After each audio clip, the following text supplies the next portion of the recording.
Hello दोस्तों, कैसे हैं आप।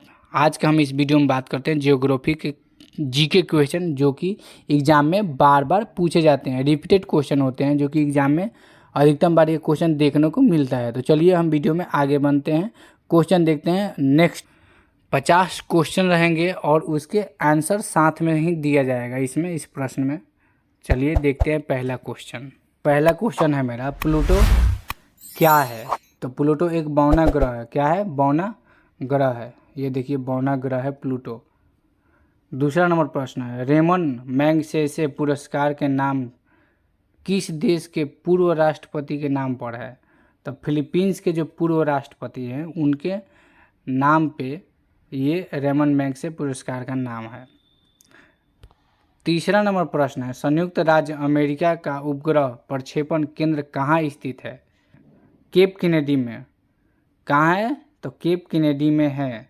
मौसम परिवर्तन का अधिकतर प्रभाव अनुभव होता है तो विषुवतीय क्षेत्र में। कहाँ होता है? तो विषुवतीय क्षेत्र में होता है। पांचवा नंबर प्रश्न है हमारा, स्वामी विवेकानंद किस स्थान पर हुए धार्मिक सम्मेलन में प्रसिद्ध हुए थे। किस स्थान पे जो धार्मिक सम्मेलन हुआ था उसमें बहुत ही प्रसिद्ध हुए थे। तो शिकागो में जो है धार्मिक सम्मेलन में ये हिस्सा लिए थे स्वामी विवेकानंद। छठा नंबर प्रश्न है, कहाँ पर भूमध्य सागरीय जलवायु नहीं पाई जाती है। भूमध्य सागरीय, भूमध्य का मतलब होता है भूमि के बीच में सागर, भूमियों से घिरा हुआ सागर। तो बोलीविया में यह है भूमध्य सागर का फिगर। सातवां नंबर प्रश्न है, भूमध्य सागरीय प्रदेश को क्या कहा जाता है। तो उधमशील प्रदेश कहा जाता है। क्या कहा जाता है? उधमशील प्रदेश। आठवां नंबर क्वेश्चन है हमारा, दक्षिण पूर्वी एशिया के अधिकांश देश किस प्रकृति प्रदेश के अंतर्गत आते हैं। प्रकृति प्रदेश देखिए यहाँ, तो ये आते हैं मानसूनी प्रदेश। हमारा जो है भारत का वातावरण भी पूछा जाए तो ये मानसून होता है। 9 नंबर प्रश्न क्या कहता है, किस प्राकृतिक प्रदेश में सबसे अधिक दैनिक तापमान पाया जाता है। यानी कि वहाँ तापमान सबसे ज़्यादा होगा। टेम्परेचर, तो टेम्परेचर कहाँ पे होता है? तो उष्ण मरुस्थलीय प्रदेश में सबसे अधिक तापमान होता है। अपने यहाँ अगर जो राजस्थान में चला जाए जहाँ थार बोला जाता है तो वो मरुस्थल बहुत ही गर्म पाया जाता है भारत में। किस प्राकृतिक प्रदेश में शीतकालीन वर्षा होती है। तो भूमध्य सागरीय प्रदेश में क्या होती है? शीतकालीन वर्षा होती है। कौन सा प्राकृतिक, 11वां नंबर प्रश्न, कौन सा प्राकृतिक प्रदेश सालों भर हिमांचच्छादित रहता है।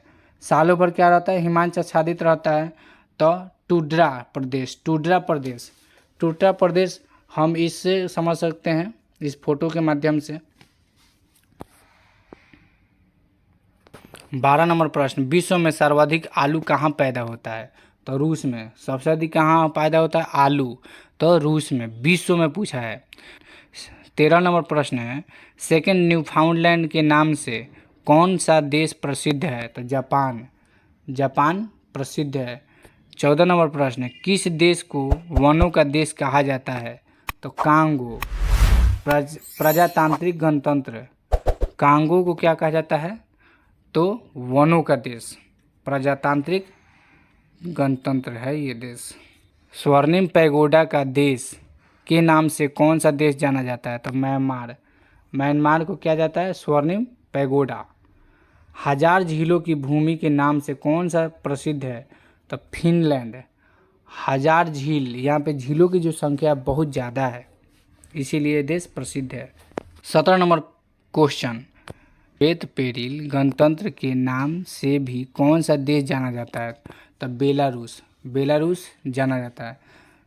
श्वेत पेरिल गणतंत्र इस फोटो के माध्यम से हम लोग समझ सकते हैं। 18 नंबर प्रश्न है, गेहूं का सबसे बड़ा उत्पादक राष्ट्र कौन सा है। तो चीन है। देश कौन सा है? तो चीन है। 19 नंबर प्रश्न है, भारत के राष्ट्रीय पक्षी मोर को कब मान्यता प्रदान की गई। तो 1952 ईस्वी में की गई थी। 1952 ईस्वी में इसकी मान्यता मिल गई, जो हम फोटो के माध्यम से भी समझ सकते हैं। 20 नंबर प्रश्न, भारत के केंद्रीय बैंक का नाम क्या है? तो भारतीय रिजर्व बैंक। इसको और जो शॉर्ट में बोला है तो आरबीआई बोला जाता है, RBI, reserve bank of India. 21 number प्रश्न है, मेघा गर्जन वायुमंडल की किस परत में होता है? तो क्षोभ मंडल में होता है मेघा गर्जन। ये इस फोटो के माध्यम से समझ सकते हैं हम लोग। 22 नंबर प्रश्न है, महासागरों की सर्वाधिक गहराई कितनी है? मीटर में अगर देखा जाए तो 11,033 मीटर है। ज्वार भट्टा की उत्पत्ति के संबंध में प्रागमी तरंग सिद्धांत का प्रतिपादन किसने किया? तो विलियम वेवेल। कौन किया है? तो विलियम वेवेल ने किया है। 24 नंबर प्रश्न है, कैस्पियन सागर में कौन सी नदी गिरती है? तो वेलगा। कौन सी नदी गिरती है? तो वेलगा नदी क्या गिरती है कैस्पियन सागर में। 25 नंबर प्रश्न है, दक्षिण अमेरिका की सबसे बड़ी नदी कौन सी है? तो अमेजन, दक्षिण अमेरिका की। 26 नंबर प्रश्न है, हैम्बर्ग किस नदी के मुहाने पर स्थित है? तो एल्ब नदी के मुहाने पर स्थित है। रोम यानी इटली जिसका पुराना नाम है, रोम नगर किस नदी के किनारे बसा हुआ है? टाइबर नदी के किनारे बसा हुआ है। उत्तराखंड का दूरदर्शन केंद्र कहाँ स्थित है? तो मंसूरी में। कहाँ स्थित है? तो मंसूरी में स्थित है। 29 नंबर को प्रश्न है, महात्मा गांधी की अनुपस्थिति में भारत छोड़ो आंदोलन का नेतृत्व किसने किया? तो अरुणा आसफ अली ने। कौन किया था? अरुणा आसफ अली, याद रखिएगा आप लोग दोस्तों। 30 नंबर प्रश्न है, अफगानिस्तान की संसद का नाम क्या है? तो शोरा। क्या नाम है? शोरा संसद का नाम है अफगानिस्तान का। 31 नंबर प्रश्न है, सरिस्का किस राज्य में स्थित है? तो राजस्थान में। कहाँ, किस राज्य में स्थित है? राजस्थान में। 32 नंबर प्रश्न है, दशमलव पद्धति का उद्गम में हुआ? भारत में हुआ। कहाँ हुआ? भारत में। 33 नंबर प्रश्न है, भारत में सबसे पहले सिक्के किस प्रकार के होते थे? तो एक तरफ से खुदे हुए, एक तरफ से क्या होते थे? खुदे हुए होते थे। इस फोटो के माध्यम से हम लोग समझ सकते हैं। 34 नंबर प्रश्न है, नीदरलैंड सरकार के दस्तावेज को क्या कहा जाता है? तो ऑरेंज बुक कहा जाता है। लेकिन अपने यहाँ संसद का दूसरा नाम होता है, जो कि मायावती लिए हुए हाथ में खड़ी है बजट पेश करते समय। इसका नाम इस फोटो में देख सकते हैं आप लोग।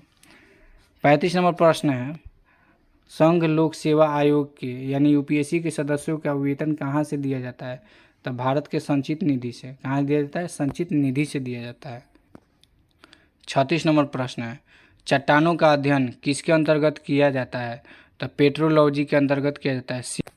37 नंबर प्रश्न है, सीमेंट बालू एवं जल का मिश्रण को क्या कहा जाता है? तो मोर्टार कहा जाता है। 38 नंबर प्रश्न है, किस संशोधन के द्वारा समाजवादी धर्मनिरपेक्ष एवं राष्ट्र की एकता अखंडता शब्द संविधान में जोड़े गए? तो 42वें संविधान संशोधन के तहत इसको जोड़े गए थे। 39 नंबर प्रश्न है, भारत के राष्ट्रपति के पद का चुनाव किसके द्वारा संचालित किया जाता है? तो चुनाव आयोग के द्वारा संचालित किया जाता है। कृष्ण देव राय किसके समकालीन थे? तो बाबर के समकालीन थे। 41 नंबर प्रश्न है, विद्युत रासायनिक सेल को सर्वप्रथम किस वैज्ञानिक ने बनाया था? तो जी लेक्लांसे ने बनाए थे। पॉवर्टी ऑफ फिलॉसफी किसकी प्रसिद्ध रचना थी? तो कार्ल मार्क्स की। Poverty of philosophy Karl Marx. समुद्र के अंदर संचार एवं स्थित आकलन के लिए प्रयोग किए जाने वाले यंत्र का क्या नाम है? तो सोनार है। सोनार इस फोटो के माध्यम से आप लोग देख सकते हैं कैसे गहराई को पता करता है आगे की तरंग से। 44 नंबर प्रश्न, सड़कों को प्रकाशित करने के लिए प्रयुक्त बत्तियां संयोजित होती है? तो समांतर क्रम में। किस क्रम में संयोजित है? तो समांतर क्रम में। 45 नंबर प्रश्न है, नुमिस्मेटिक्स किसके अध्ययन से संबंधित है? तो सिक्के से संबंधित है। भारत का प्रथम नाभिकीय ऊर्जा संयंत्र कहाँ स्थापित हुआ? तो तारापुर में। कहाँ स्थापित हुआ? तो तारापुर में। 47 नंबर प्रश्न है, जासूसी उपन्यास द अनटचेबल का लेखक कौन है? तो जॉन बनविले। 48 नंबर प्रश्न मेरा है, भारत की संसदीय शासन व्यवस्था किस देश के निर्वाचित पद्धति के अनुरूप है? तो ब्रिटेन के अनुरूप है। ब्रिटेन यानी इंग्लैंड के अनुरूप किया गया है। किस ग्रह को सुबह का तारा कहा जाता है? तो शुक्र को। शाम का भी तारा कहा जाता है। पृथ्वी की बहन भी शुक्र को कहा जाता है। किस ग्रह को संध्या का तारा कहा जाता है? तो शुक्र को ही कहा जाता है। बात कर ले सौरमंडल का सबसे चमकीला ग्रह भी है तो शुक्र ही है। नॉर्वे में और रात्रि के समय सूर्य कब दिखाई देता है? तो 21 जून को दिखाई देता है नॉर्वे में, आधी रात को। दोस्तों अब आशा करते हैं आपको ये वीडियो अच्छा लगा होगा तो इस वीडियो को ज़्यादा से ज़्यादा शेयर करिए ताकि ये जो इम्पोर्टेंट क्वेश्चन है आपके दोस्तों को भी पता चल सके। तो मिलते हैं हम लोग नेक्स्ट वीडियो में, तब तक के लिए जय हिंद दोस्तों।